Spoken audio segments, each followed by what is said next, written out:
అందరికీ నమస్తే. మీ శ్రీదేవిని. శ్రీదేవి రెసిపీస్. ములమకాడ మనం ఫుల్ గ్రేవీతో కావాలి అనుకునేటప్పుడు ఇలాగా ఒక్కసారి చూసి మీరు కూడా ట్రై చేయండి. నేను 4 ములంకాడలు తీసుకున్నాను. పైన తొక్క తీయలేదు. మీకు తొక్క తీయాలనుకుంటే తొక్క తీసేసుకోండి. తొక్కతో ఉంటే ఇంకా చాలా బాగుంటుంది. ములంకాడ టేస్ట్గా కూడా ఉంటుంది. ముడుకులు నొప్పి ఎక్కువగా ఉండేటప్పుడు కూడా ములంకాడలు ఎక్కువగా వాడుకుంటే చాలా మంచిది. ఇప్పుడు 4 ఉల్లిపాయలు తీసుకొని చిన్న చిన్న ముక్కలు కూడా ఇలా కట్ చేసుకోవాలి మనము. 4 స్పూన్ల ఆయిల్ వేసుకోవాలి. ఒక పావు స్పూన్ జీలకర్ర, ఒక చిటికెడు మెంతులు, ఒక 4 పచ్చిమిరపకాయలు, కొంచెం కరివేపాకు వేసుకొని వేపుకోవాలి. ఉల్లిపాయలు ఇప్పుడు వేసుకొని చిన్న చిన్న ముక్కలు కట్ చేసుకున్న ఉల్లిపాయలు ఇలా వేపుకోవాలి.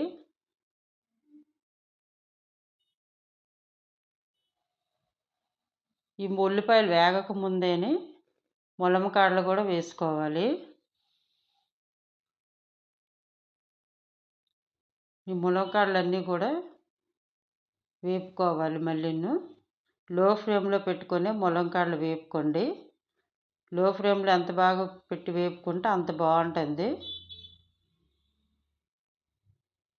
ఇందులోనే ఒక స్పూను సాల్ట్ వేసుకోవాలి. ఒక హాఫ్ స్పూన్ పసుపు కూడా వేసుకోవాలి.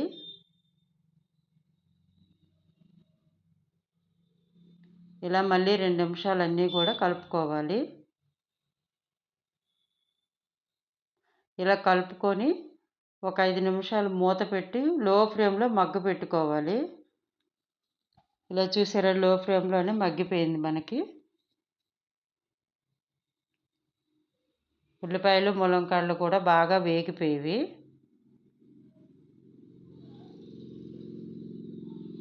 ఎంత బాగా వేగితే అంత బాగుంటుంది కూర.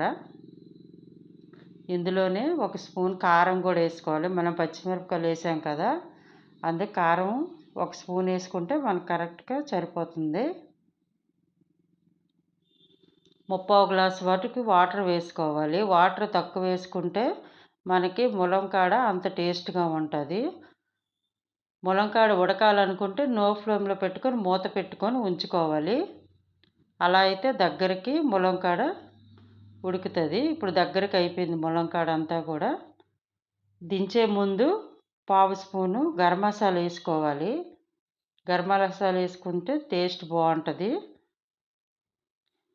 ఇలా మీ సింపుల్గా అయిపోతుంది కాబట్టి ఇది ఒక్కసారి చూసి మీరు కూడా ట్రై చేయండి. మీకు నచ్చితే నాకు లైక్ కొట్టండి. నా ఛానల్ షేర్ చేయండి.